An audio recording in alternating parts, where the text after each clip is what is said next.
Uma boa noite a todos e que a paz do nosso Senhor Jesus Cristo esteja conosco, hoje e sempre. Gostaríamos inicialmente de agradecer o convite e mandar um grande abraço a todos os nossos companheiros do Grupo Espírita da Prece, que nos concedem nesse momento a oportunidade de alguns minutos para que nós possamos fazer um pequeno estudo e uma pequena reflexão em conjunto, em especial hoje sobre o Evangelho segundo o Espiritismo, no seu capítulo 6, cujo título é O Cristo Consolador. No entanto, meus amigos, antes de iniciarmos propriamente nesse capítulo, eu gostaria de trazer uma fábula, uma fábula egípcia, antiga, narrada por Emmanuel, no prefácio do livro Libertação. Uma fábula muito interessante que trata do peixinho vermelho, né?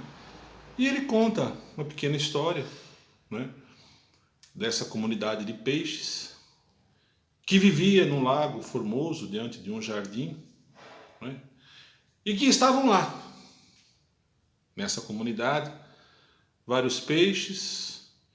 No entanto, ali havia um peixinho vermelho que tinha muita dificuldade de conviver com os demais, porque a ele sobrava muito pouco espaço e quase sempre fora ele desprezado pelos demais peixes daquela colônia.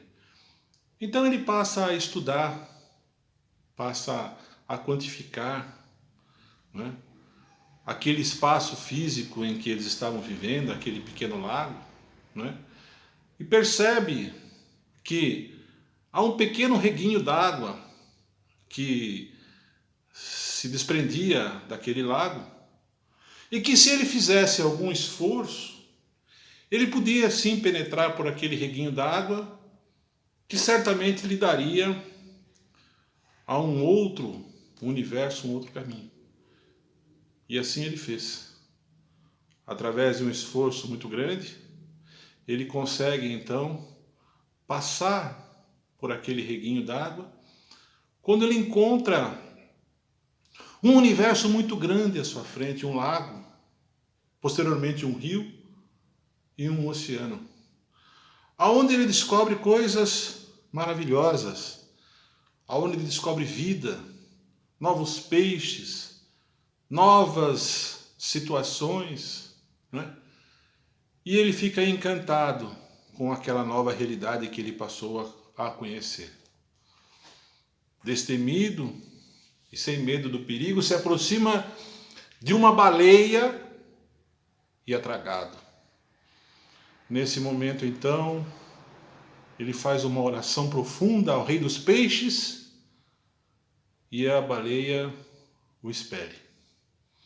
Aí ele passa a viver naquele ambiente com calma e com prudência, né?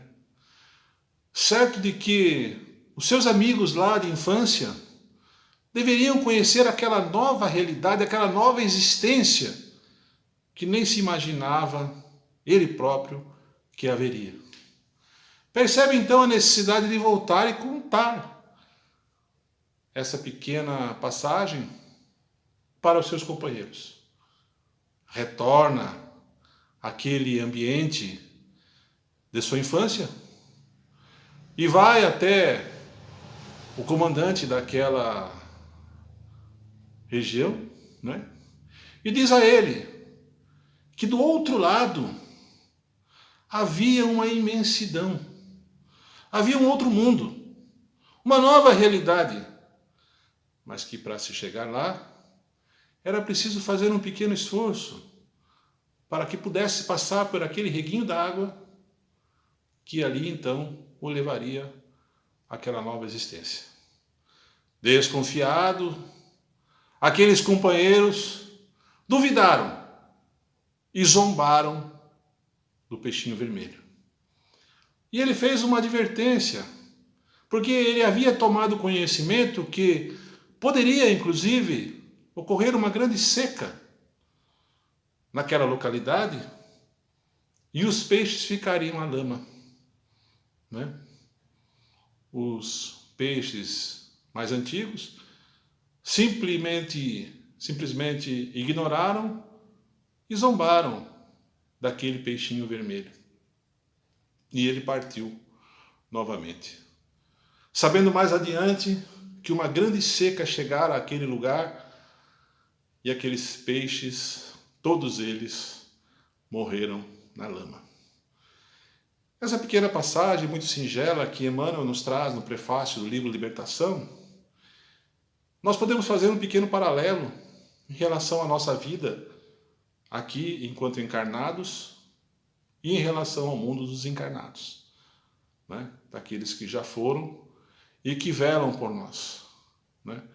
E nesse capítulo 6 do Evangelho segundo o Espiritismo, Allan Kardec nos traz justamente essa referência, iniciando por uma passagem de Jesus narrada pelo evangelista Mateus, que eu vou tomar a liberdade de ler, no capítulo 11 do seu Evangelho, nos versículos 28, 29 e 30, aonde Jesus diz: Vinde a mim, todos vós que sois aflitos e sobrecarregados, e eu vos aliviarei.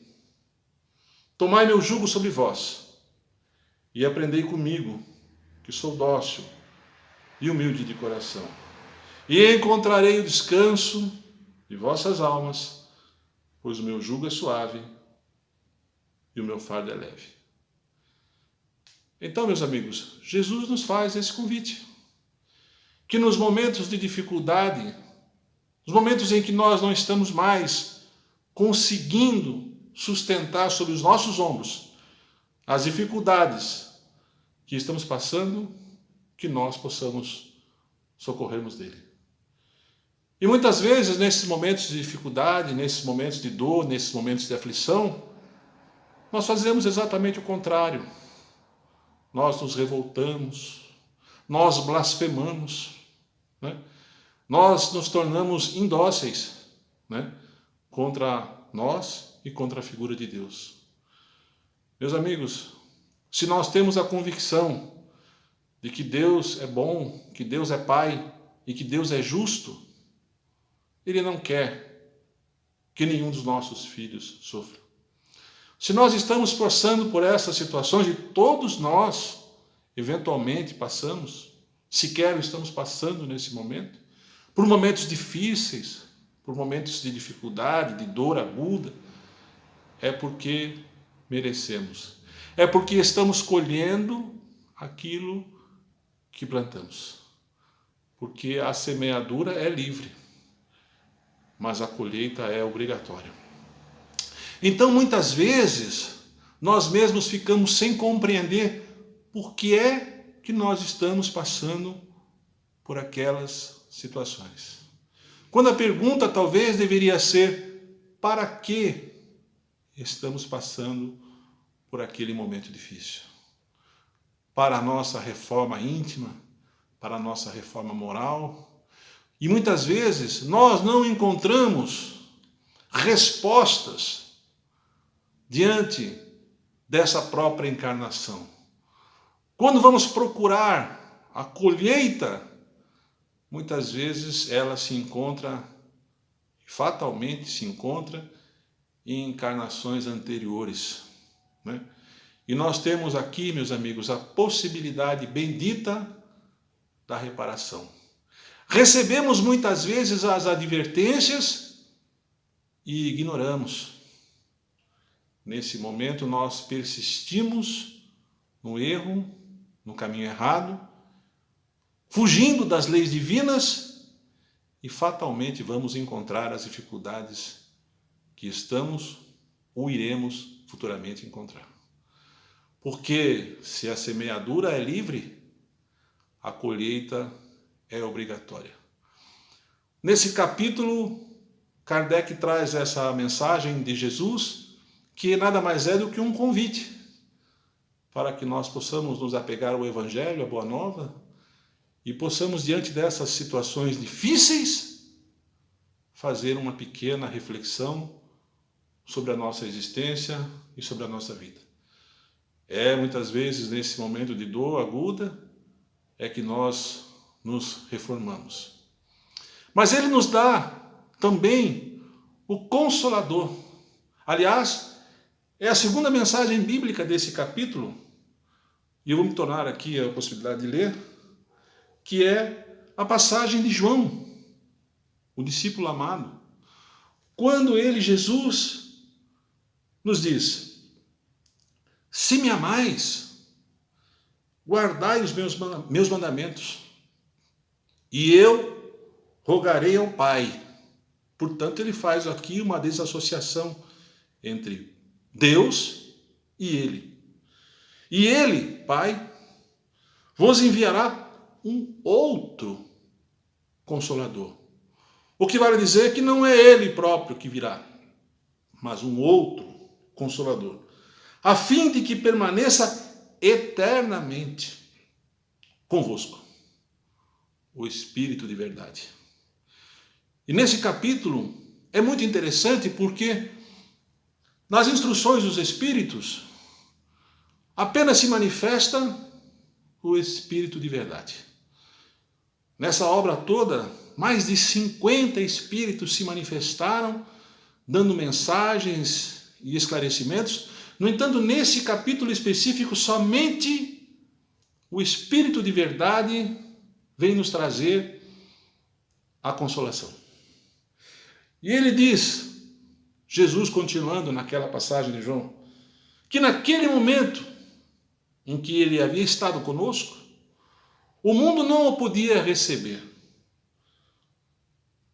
Mas vós os conhecerei, porque ele permanecerá convosco e estará com vós. Porque aquele momento, há 2000 anos atrás, Jesus não poderia, como não o trouxe, a informação que o Espiritismo nos dá hoje, descortinando o véu, dando a possibilidade, assim como aquele peixinho vermelho, de penetrar num outro ambiente, compreender a real existência da vida e nos trazer a informação. Muitas vezes, muitos irmãos nossos acreditam que a morte é o fim. A morte, meus amigos, nada mais é do que uma passagem dessa dimensão para uma outra, nossa vida real. Não é? Aqui nós estamos justamente para colher os erros que cometemos. Aqui. Estamos aqui justamente para expiar, para reparar os erros que cometemos. É por isso que nós nos encontramos diante de muita dor e muita aflição, pois estamos ainda num planeta de provas e expiações. É fato que estamos às portas de um planeta de regeneração, se é que não chegamos a ele já, não é? Pelos sinais que estamos recebendo, chegando a uma nova realidade, aonde a maior chaga do ser humano, segundo os nossos amigos espirituais, o egoísmo, ficará para trás. A revolução que nós estamos esperando é a revolução moral, que começa em cada um de nós. Jesus já nos advertiu. Bem-aventurados os mansos e pacíficos, porque herdarão a terra. Ficarão aqui na terra, meus amigos, aqueles espíritos que compreendam que a lei do amor e a lei de caridade supera tudo. O mal nunca vence. O mal, na verdade, é a ausência do bem. E quando nós começarmos individualmente a praticarmos o bem, a caridade, não aquela caridade de dar esmola, mas a caridade pura e simples, que muitas vezes se resume a simplesmente ouvir um outro, a acolher, a não julgar, a perdoar. Não é?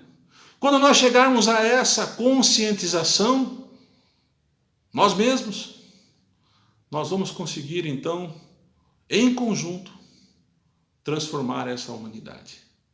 Somos nós os responsáveis pela passagem do planeta expiatório que vivemos para um novo planeta que se avizinha, um planeta de regeneração. Cada qual terá que fazer a sua parte. E nós temos as ferramentas. Iniciou com a lei de justiça, com Moisés, depois o advento de Jesus, aonde ele nos traz a boa nova, a lei do amor e da caridade, e deixa preparado o terreno para que no momento oportuno surja então a terceira revelação, o Consolador prometido. E nós estamos diante dele, dessa nova realidade da vida. Nós estamos tendo a oportunidade, assim como o peixinho vermelho teve, de diante de um esforço nosso, penetrarmos um outro ambiente.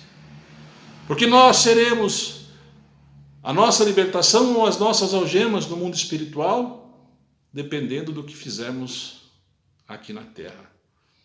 A única transformação que haverá será a do corpo físico, que nesse momento nos serve para que possamos caminhar aqui enquanto encarnados. Porém, quando esse corpo já não nos servir mais, nós então estaremos diante da nossa própria realidade no mundo espiritual.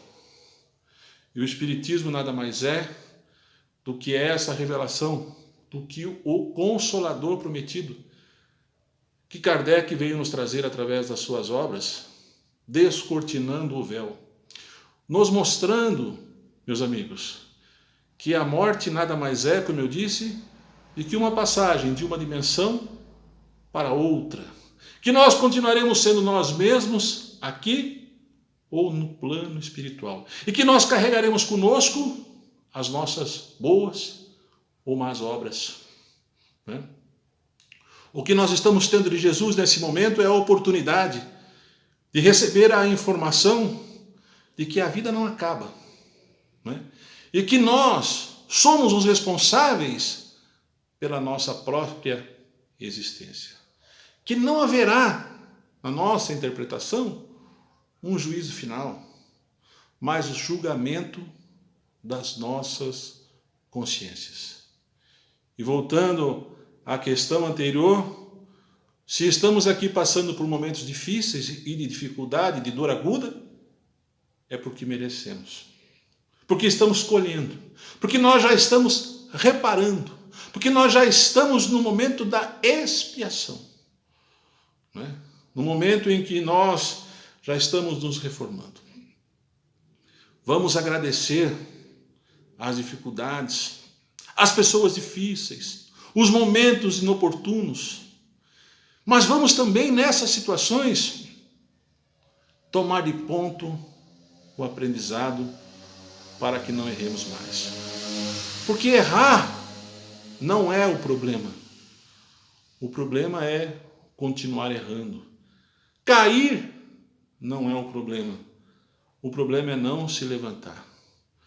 Jesus, há 2000 anos, nos vem dar essa informação. Meu jugo é leve, meu fardo é suave. Vinde a mim, aqueles que estão sobrecarregados. Então, meus amigos, a reflexão que nós podemos e devemos fazer na noite de hoje é justamente essa.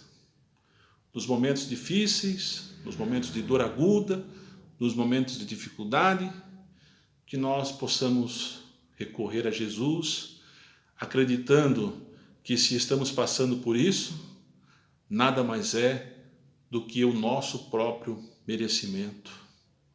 Porque estamos colhendo e reparando aquilo que plantamos. Por isso, estamos tendo a oportunidade hoje de plantarmos aquilo que vamos colher amanhã. Que nós possamos hoje, meus amigos, diante dessa realidade, compreender que o momento é de transição, que o momento é difícil, mas que nós possamos plantar o bem, que nós possamos plantar a caridade, que nós possamos estender a mão àqueles que estão conosco, né?